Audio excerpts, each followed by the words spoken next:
प्रेम से बोले शंकर भगवान की जय। माता गौरा पार्वती गणपतनवा की जय। हर हर महादेव। देवादिदेव महादेव जी के चरण में प्रणाम करती हूँ, मेरा प्रणाम स्वीकार हो। माता गौरा पार्वती के चरण में प्रणाम करती हूँ, मेरा प्रणाम स्वीकार हो। गणपति ललनवा के चरण में प्रणाम करती हूँ, मेरा प्रणाम स्वीकार हो। सब गुरु भैया बहना के चरण में प्रणाम करती हूँ, मेरा प्रणाम स्वीकार हो। माता और पिताजी के चरण में प्रणाम करती हूँ, मेरा प्रणाम स्वीकार हो। गुरु भाई बहना, मैं एक कथा सुनाने जा रही हूँ। इस कथा को पूरा सुनिए और ये रहस्य जानिए। हर हर महादेव। गुरु भाई बहना,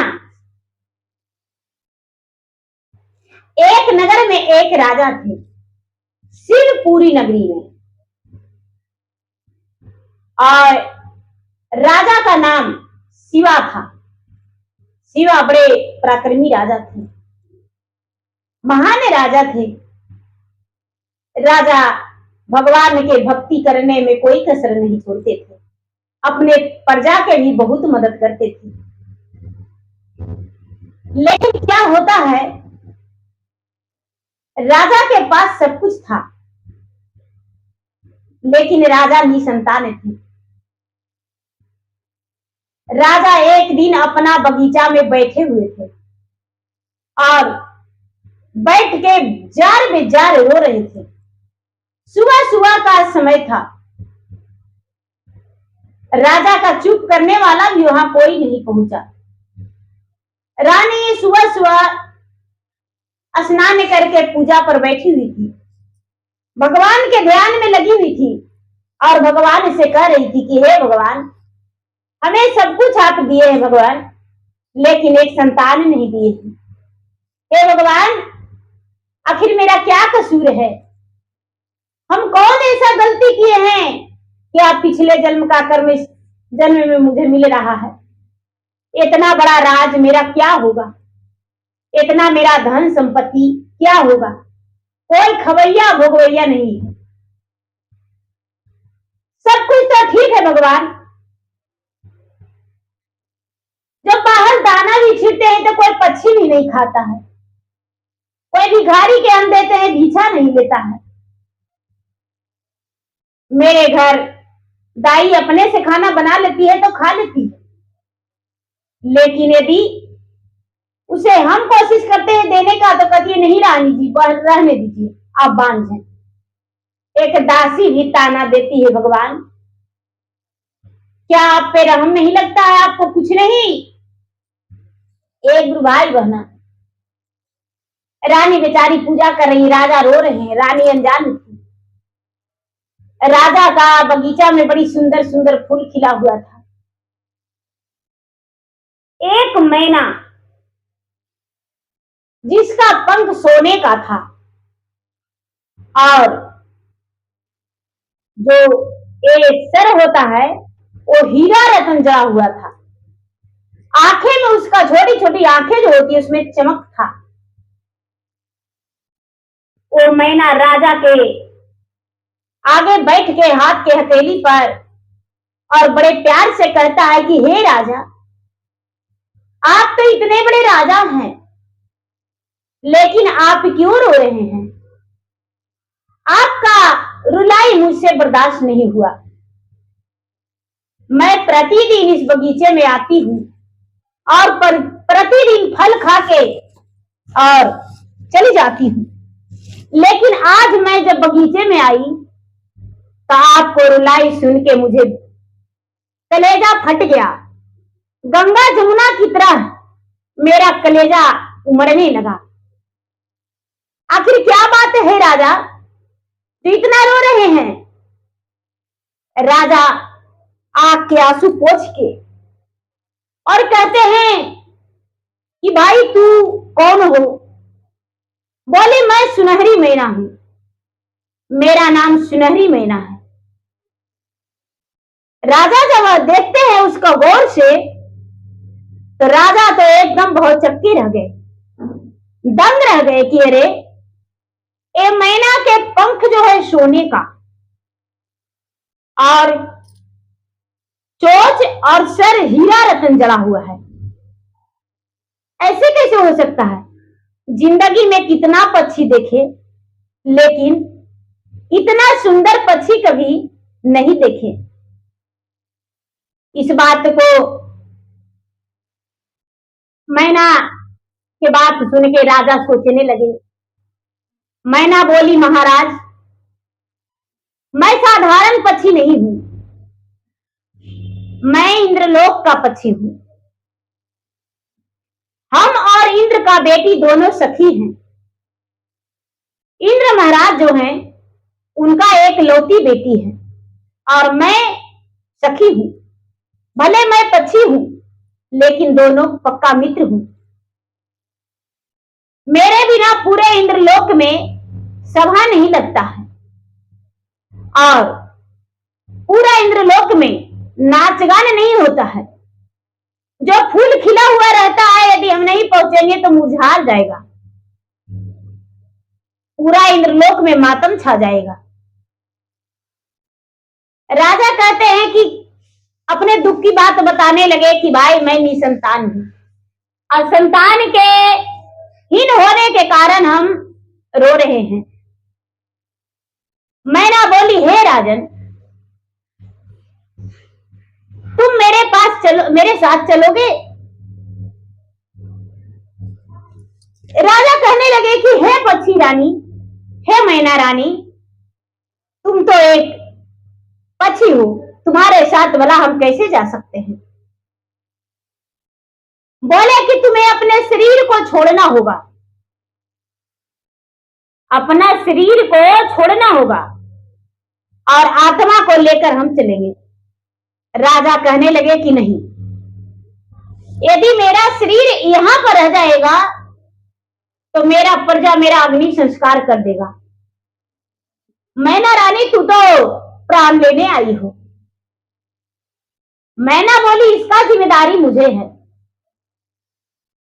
आप कमरे में बंद हो जाइए, दरवाजा लगा लीजिए और उसके बाद सारा दासियों को बता दीजिए, भाई 7 दिन तक मेरा दरवाजा कोई मत खुलाना। 7 दिन तक हम समाधि में रहेंगे और अपना शरीर को त्याग करके पूरे शरीर में चंदन लगा लेना है और उसके बाद नीचे चटाई पे सो जाना है। भगवान से विनती करना है कि हे भगवान, मैं इस शरीर को त्याग करना चाहती हूं 7 दिन के लिए, लेकिन 7 दिन से 1 घंटा भी बेसी हो जाएगा तो आपका शरीर बेकाम हो जाएगा। आपका शरीर में आपका आत्मा नहीं प्रवेश कर पाएगा। सुनहरी मैना की बात सुन के राजा तैयार हो गए और राजा जाके रानी से बोले, मैना इंद्रलोक चली गई। इंद्रलोक में गान बजान होने लगा। इंद्रलोक में प्रतिदिन की तरह सुनहरी मैना बीच सभा में बैठ गई। सुनहरी मैना जो है इंद्र के बेटी से पूरा प्रस्ताव रखती है। क्या कहूं बहन, हे सखी, मिर्ता भुवन में एक राजा है, बड़े पराक्रमी राजा है, बड़ा धर्मात्मा राजा है और उसका बगीचे में मैं प्रतिदिन जाती थी, रोज फल खा के आती थी। लेकिन क्या बताऊं, वो राजा बड़ा रो रहा था। मुझे बहुत दया लगा, क्या वो संतानहीन ही रहेगा? इंद्र की बेटी बोली, हे सुनहरी, क्या उसे तू यहां ला सकती हो? मैना बोली, हाँ बहन, मैं उसे ला सकती हूं। सुनहरी जब इस बात को बोली तो जब उसके सखी की बात सुनकर तो सुनहरी के दिल में ठंडक पड़ गया और फिर सुबह सुबह बगीचे में मैना चली गई। राजा आए और राजा मैना के बात पे अटल हो गए। मैना दोनों को प्राण को लेकर अपने पंख पे बैठा के इंद्रलोक चली गई। जब इंद्रलोक चली गई तो दोनों का तो वहां तो मरे हुए व्यक्ति जाते हैं, दोनों का आत्मा वहां चला गया। जो राजा थे, राजा बीच सभा में बैठ गए। रानी रसोईया में घुस गई, जहां सब देवी देवताओं के लिए भोजन बनता था। रानी भोजन बनाने लगी। मैना बोली थी, देखो बहन, रानी को, देखो बहन, तू रसोईया में घुस जाना, भोजन खूब सुंदर स्वादिष्ट बनाना, लेकिन नमक कोई भोजन में मत डालना, बिना नमक के भोजन बनाना। रानी बोली, हे सुनहरी, बिना नमक का भोजन आखिर कैसा होगा? रानी जब ऐसा बोली तो सुनहरी बोली, हे बहन, इसका रहस्य तुम नहीं जान पाओगी, बस बिना नमक के भोजन बना देना। एक भाई बहना राजा बीच सभा में बैठ गए और बीच सभा में बैठ के सबके साथ गान बजान शुरू कर दिए। उसी वक्त जो तवलची था उसका अंगुली फट गया और अंगुली से पूरा खून बहने लगा। सभी लोग नाच गाने का शुरुआत कर रहे थे, तवलची का अंगुली फट गया। लोग कहने लगे कि भाई कोई तवलची है? कई लोग बोला, नहीं नहीं। राजा को मन में इच्छा जागृत हुआ, अरे एक बार बजा के देखने में क्या दिक्कत है, हम तो कभी तबला बजाए नहीं, लेकिन यदि एक बार बजा के देख लेंगे तो कोई दिक्कत नहीं होगा। राजा खड़ा होकर कहने लगे कि हे महाराज, हे स्वामी, मुझे बहुत अच्छा लगता है बजाने में। राजा तबला बजाने के लिए तैयार हो गए। राजा इतना धुन में बजाए, इतना धुन में बजाए कि जैसे कोई पमड़िया हो, और सारा इंद्रलोक में सारी सखियां झूम उठी। सारी सखियां का दिल खुश हो गया। सब देवी देवता जो थे एकदम खुश हो गए। 7 दिन तक लगातार वहां नाच गान शुरू रहा। 7 दिन तक सारी देवी देवता जो थे वहां पर आसन लगाए हुए थे। अब क्या होता है दीदी, सब देवी देवता भोजन के लिए बैठी। जो रानी है, रानी भोजन परोसने लगी। भोजन में खुशबू बहुत था, देखने में भी बड़ा सुंदर था। सारे देवी देवता देखकर बड़े प्रसन्न थे, लेकिन जब निवाला उठाए तो गुस्से में अंगार हो गए। भोजन किसने बनाया है? भोजन किसने बनाया है? किसी चीज में नमक नहीं है। रानी हंसते हुए बोली, महाराज, मैं नई दासी हूं और मैं भोजन बनाई हूं। सारा देवी देवता कहते हैं कि नई दासी हो, क्या तुम्हें अभी अंदाज नहीं कि नमक भी भोजन में पड़ता है? रानी बोली, महाराज, नमक तो नहीं डाली हूं। क्या गलती मुझसे ही होता है कि आप लोग भी गलती करते हैं? सारी देवी देवता कहने लगे कि भाई मेरा गलती क्या है? बोले कि कोई भी नारी 16 श्रृंगार में यदि सज जाती है तो मांग के सिंदूर बिना उदास हो जाती है, और कोई भी नारी 16 श्रृंगार में सज जाती है और पूरा घर के परिवार भर जाते हैं, तो एक गोद के संतान के बिना उसका जिंदगी व्यर्थ हो जाता है। जैसे भोजन में नमक के बिना आप लोग सब दूसरा निवाला नहीं ले पाए, उसी तरह मैं अपना पुत्र के बिना तड़प रहे हैं। पूरा राज को मन करता है त्याग कर दूं, अपना प्राण भी तेज दूं। आज मेरा सब शरीर जो है घर में पड़ा हुआ है और मैं अपना इंद्रलोक में आत्मा को लेकर आई हूं। महाराज, क्या मेरे भाग्य में कोई संतान नहीं है?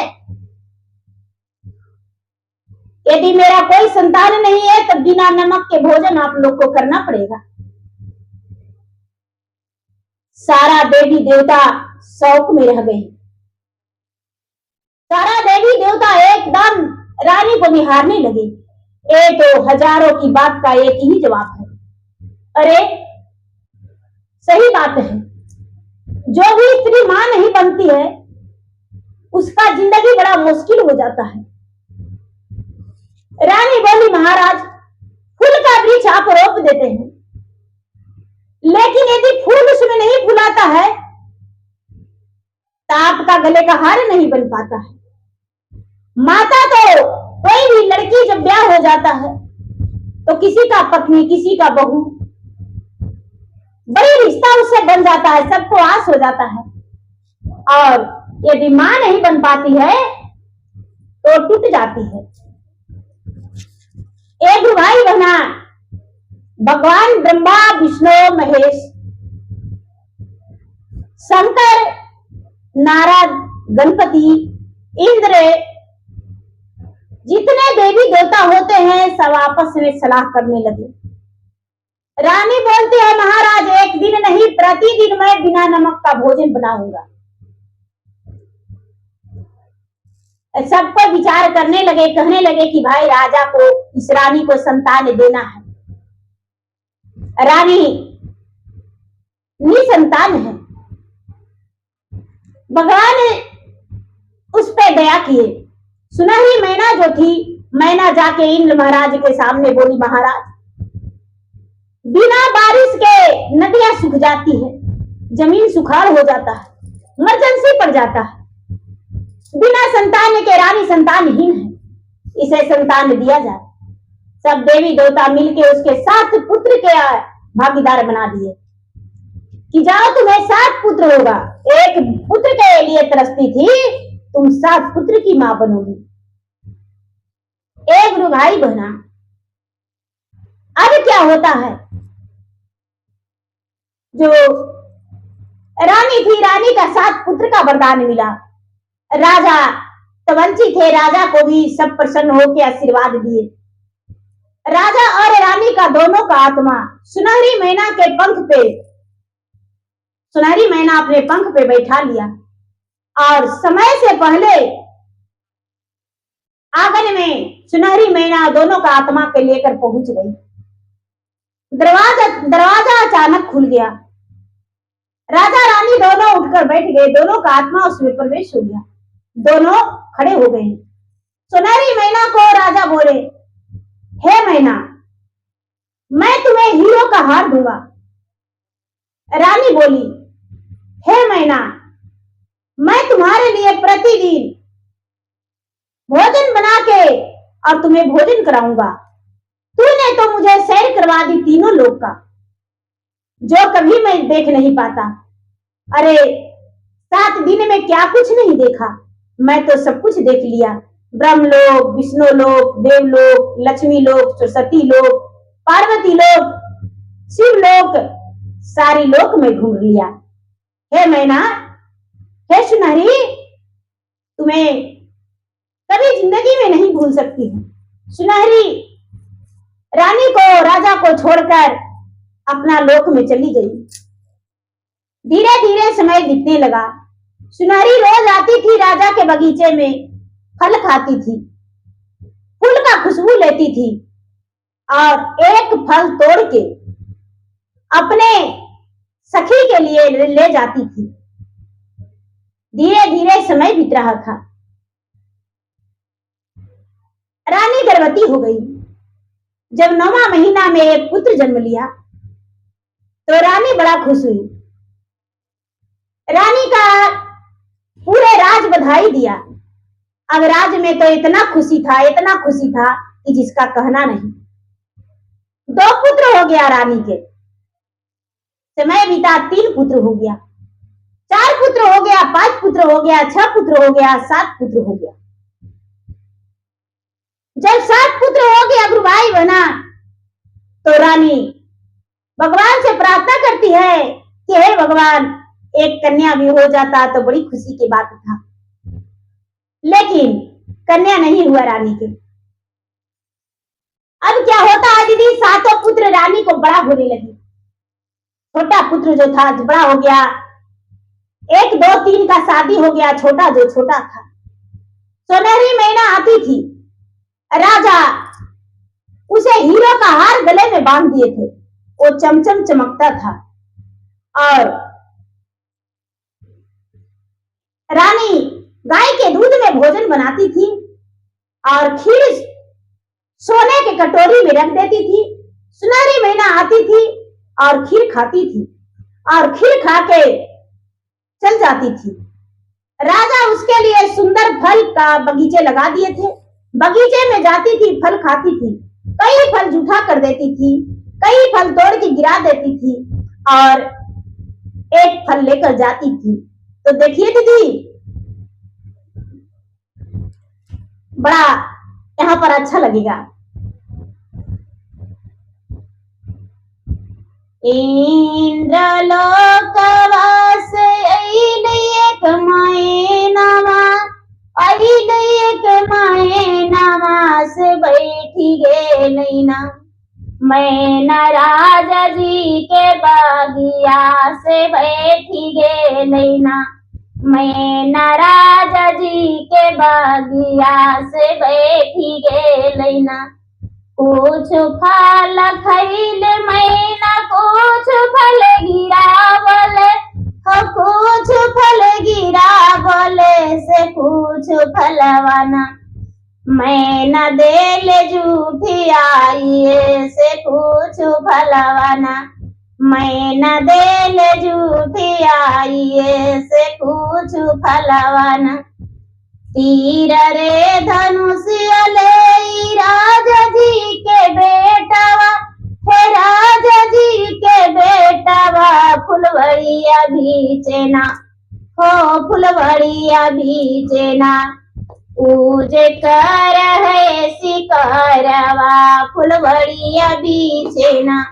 पूजे कर है शिकारवा, फुलवड़िया बीचेना। ए हो रे मैनवा के सोनमा के पंखिया, हे सोनमा के पंखिया से सिरावा शोभना। पूजे सिरावा शोभना। हीरा रातन जाड़ल मालावा गरदनिया शोभना। हीरा रातन जाड़ल मालावा गरदनिया शोभना। मारे के तो मरवो मैनावा, धरती पर गिराएवो से धरती पर गिराएवो से भूंजी भांजिना। मैना तो रहा मखाएवो से भूंजी भांजिना। मैना तो रहा मखाएवो से भूंजी भांजिना। जा वही कमाएना तो रहा मखाएवो रे, तो रहा मखाएवो हमारा होएवेना। मैना हमारा होएवेना। मैना खुशिया मनाएवो हमारा होएवो ना। एक भाई बना, राजा जी के बेटा प्रतिदिन तीर मारे धनुष लेके जाता था। बड़ा गुस्सा होता था कि एक महीना मेरे पिताजी इसको अपने हाथ पर बैठाते हैं, गंगा जल से स्नान करवाते हैं, मेरी माँ इसका पंख को संवारती है, मेरी माँ इसे कटोरी में गाय के दूध में खीर बना के इसको इसके भर ही बना के देती है, इसमें से किसी को नहीं देती है। मेरे पिताजी इसको गले में हीरो का हार दिए हैं और बाग बगीचा में आती है, सब फल को जूठा कर देती है, सब फल को कुछ नीचे गिरा देती है, कुछ जुठिया देती है और तोड़ के भी ले जाती है। अच्छा मैना, हम तुम्हें ऐसा करेंगे कि तीर धनुष से मार के और तुम्हारा पंख उधेड़ के और सोनार के घर बेच देंगे और तुम्हारा जो शरीर रहेगा उसका मार के मांस बना के खा जाएंगे। राजा का बेटा मन में ऐसा बना लिया। एक भाई बना। अब क्या होता है, बेचारी मैना प्रतिदिन की तरह राजा के बगीचे में गया। जब राजा के बगीचे में गया तो उसके लिए राजा स्पेशल बगीचा लगाए थे, खाली फल का, फूल का। मैना जाके ये वृक्ष पर से वो वृक्ष पर, एक वृक्ष पर से वो वृक्ष पर पूरा खुद फाड़ के चिचिया के खाती थी और चाटती थी और कुछ गिरा भी देती थी और एक फल लेकर चली जाती थी। राजा के बेटा बगीचे में जाके अपने तीर बाण धनुष से मैना को मारने का कोशिश किया। एक तीर चलाया राजा के बेटा मैना पे। राजा का एक तीर से एक बेटा का सीने में लग गया, जो कि राज दरबार में बड़ा बेटा बैठा हुआ था। राजा का बड़ा बेटा पूरा चिल्लाने लगा, बाप रे मेरा कोई प्राण बचा लो, मेरा कोई प्राण बचा लो। सब लोग चकित हो गए, अरे राजा साहब आपका बड़ा बेटा का सीने में तीर लग गया, सीने में तीर लग गया। राजा उसे निकाले, अरे अरे ये क्या हुआ? एक गुरु भाई बहना, जख्मी हो गया बड़ा बेटा। मैना वहां से चल गई, मैना इंद्रलोक चली गई। राजा से कुछ भी कहा सुनी नहीं किया। भगवान ब्रह्मा, भगवान विष्णु, भगवान शिव जी से, सब देवी देवताओं से मैना शिकायत करती है, हे महाराज मैं राजा को 7 पुत्र दिलवाया हूं, जो अपने हिस्से का पुत्र दिलवाया हूं। आप तो सभी जानते हैं कि राजा का कोई भाग में संतान नहीं था। मैंने बोला कि मैं अपना हिस्से का अपना संतान नहीं पैदा करूंगा और रानी का दे दीजिए। रानी का तो 7 पुत्र दे दिए, लेकिन राजा का बेटा मुझे मारने का कोशिश किया, मुझ पे बाण चलाया। एक भाई बना, राजा अनजान थे। मैना भगवान उसे आशीर्वाद दे दिए, हे मैना यदि तुम्हारा पंख पे भी राजा का बेटा बाण लगा देगा, मार देगा, तो राजा का पुत्र मर जाएगा। चिंता मत करो, वो पुत्रहीन हो जाएगा।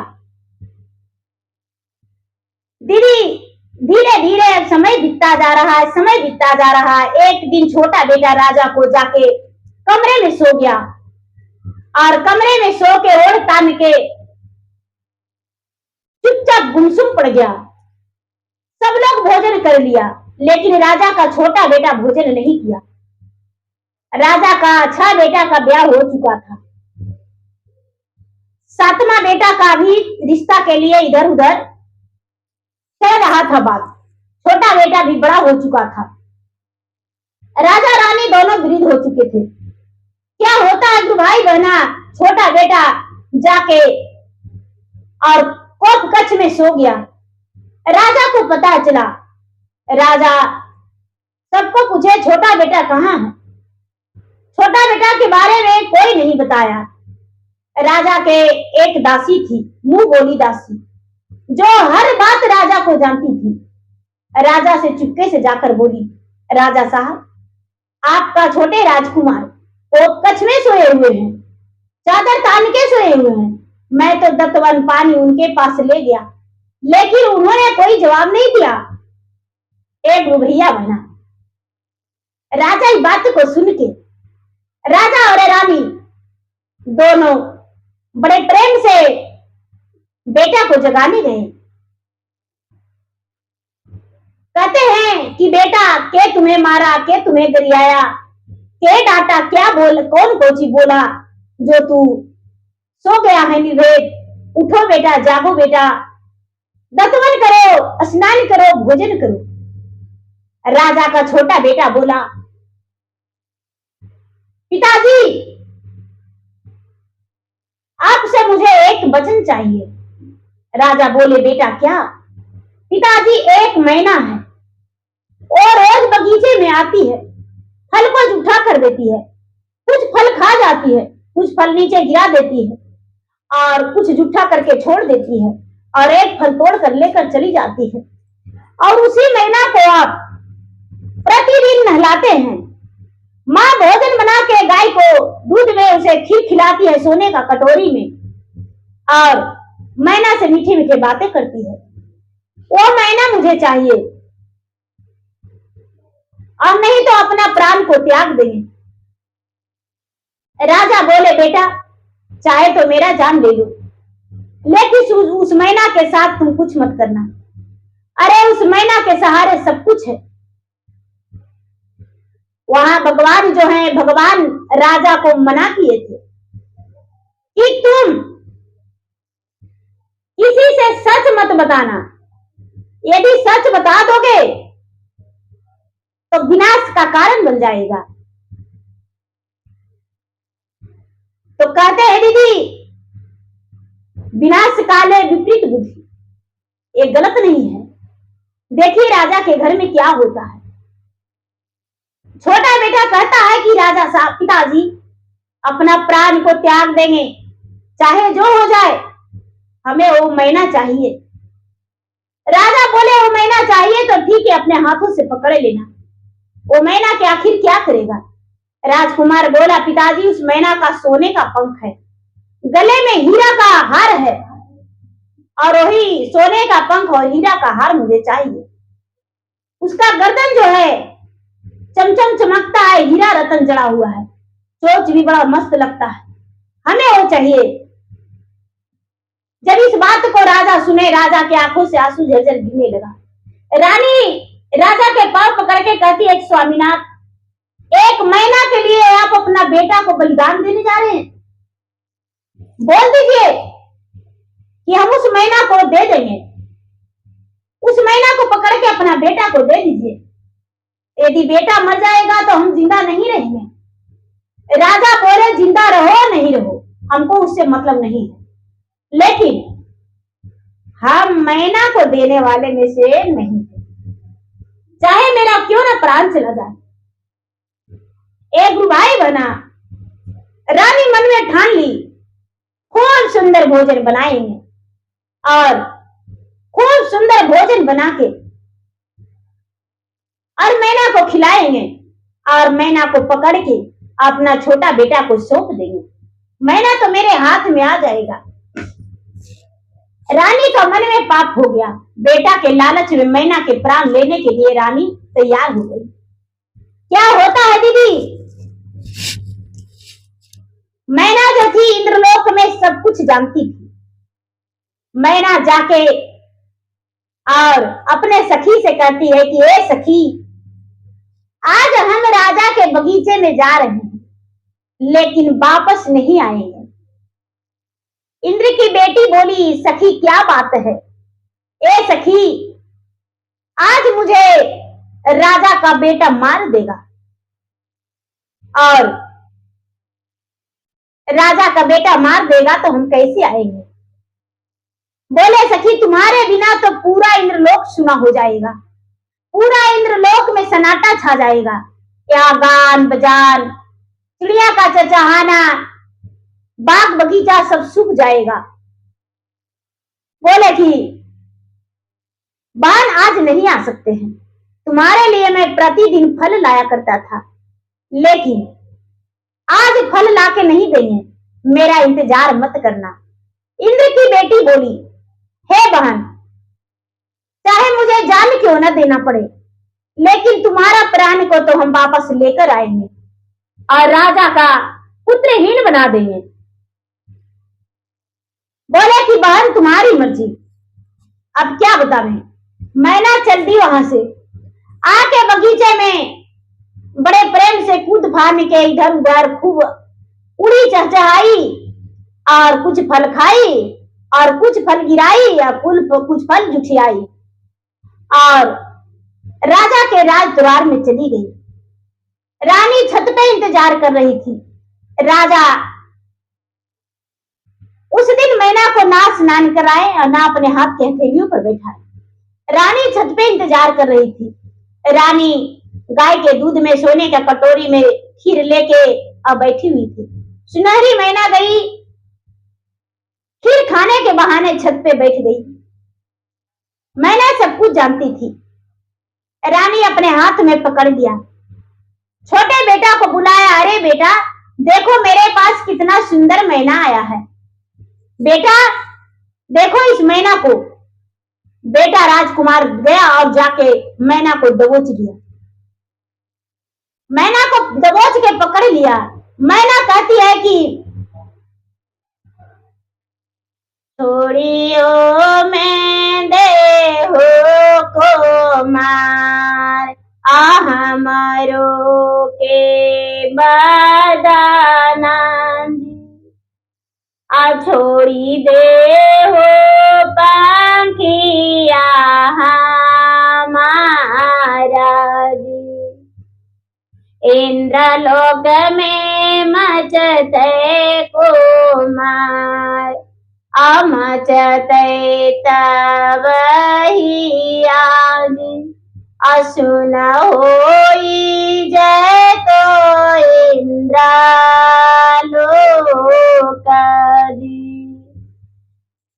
मिट्टियों में जय तो कुमार राजकुल के नाम माजी। अनष्ट होई जय तो राज पाट जी। हमारा मारा ले कुमार तू नाही रहावाजी।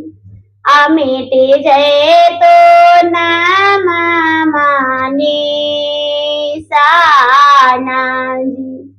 इंद्रा के बेटिया कुमार हमारो सहेलिया जी। करी दे तो नष्ट राज पाट जी। ये राजकुमार कहता है ए हो जय बोली सुन हरे फिर माँ तू बोली हाजी। इंद्र बेटी से कर जी। इंद्रलोक के राजा सुनहरी बनी के देख वो जी। तोर जियरा छटपट करत जी। बोलता है राजकुमार की देखो बड़ी बोले रही हो, अब तुम्हारा प्राण बचने वाला नहीं है। अरे इंद्र के बेटी से हम ब्याह करेंगे और इंद्रलोक के राजा बनेंगे, लेकिन ये पंख जो सोना का है सारा पंख नोच लेंगे। एक भाई बना वही छत पर बैठ के और राजा के बेटा पंख नोचने लगा। राजा का बड़ा बेटा मर गया।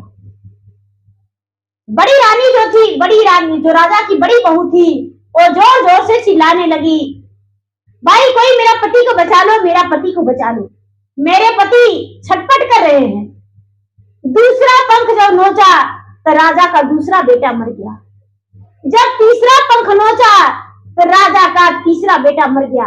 चौथा पंख चौथा बेटा, पांचवा पंख पांचवा बेटा, छठा पंख छठा बेटा। भाई बहना राजा के जितना पोता पोतिया था सब ढेर लग गया। जब आखिरी पंख नोचा तो छोटे राजकुमार खुद के मर गया। राजा का घर में लाशों का ठिकाना लग गया, एकदम ढेर लग गया। ठिकाना नहीं था कि कितना। बेचारी सुनहरी मैना आखिरी पंख नोचने पर कहती है कि तूने तो मेरा प्राण ले लिया, लेकिन तेरा कुल को भी मैं नाश कर दिया। अरे मेरे रक्त से तुम्हारा खानदान था, कुल था, लेकिन आज जब मैं नहीं तो तुम कैसे? रानी बोली, हे मैना, तुम्हें हम रोज भोजन कराते थे गाय का दूध में खीर बना के, और तुम मेरे सारा संतान को मार डाली। मैना बोली, हे रानी, तू बांझन कहलाती थी, लेकिन मैं अपने पंख पर बैठा के इंद्रलोक घुमाया, विष्णु लोक घुमाया, ब्रह्मलोक घुमाया, और तुम्हें पुत्र का प्राप्ति दिया। मैं अपने बांझन रह गई, लेकिन तुम्हें संतान वाली कहला दी। आज तुम्हारा सब खत्म हो गया, खेला खत्म। जब तुमने मुझे मेरा प्राण लेने के लिए अपना बेटा के हाथों में सौंप दिया, तो भला मैं कैसे तुम्हारा भला करता। मैं भी अपना सारा त्याग कर दिया और तेरा सारा बेटा को प्राण दे दिया। बेचारी सुनहरी मैना अपना दम तोड़ दी। राजा के कुल में सारा नष्ट हो गया। सारे परिवार जो है सब लाशों का ढेर लग गया। 6 बहुएं राजा के विधवा बन गई। जब राजा राज कचहरी में थे, राजा को तो इस बात को पहले से पता था।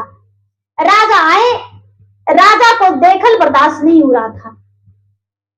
राजा को देखल बर्दाश्त नहीं हो रहा था। राजा जाके महादेव के मंदिर में रोने लगे। हे भगवान, जब पुत्र को लेना ही था तो पुत्र दिया क्यों? जब पुत्र को मारना ही था तो 7 पुत्र को पिता मुझे क्यों कहलाया और 7 पुत्र को एक ही दिन में मार डाले? जब इस बात को राजा बोले तो भगवान स्वयं प्रकट हो गए, गुस्से में अंगारे होती।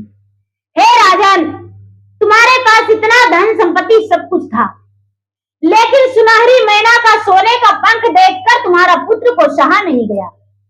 हीरो का हार देखकर रहा नहीं गया और सोने का पंख हीरो के हार के लिए तुम्हारा पुत्र उसका प्राण ले लिया।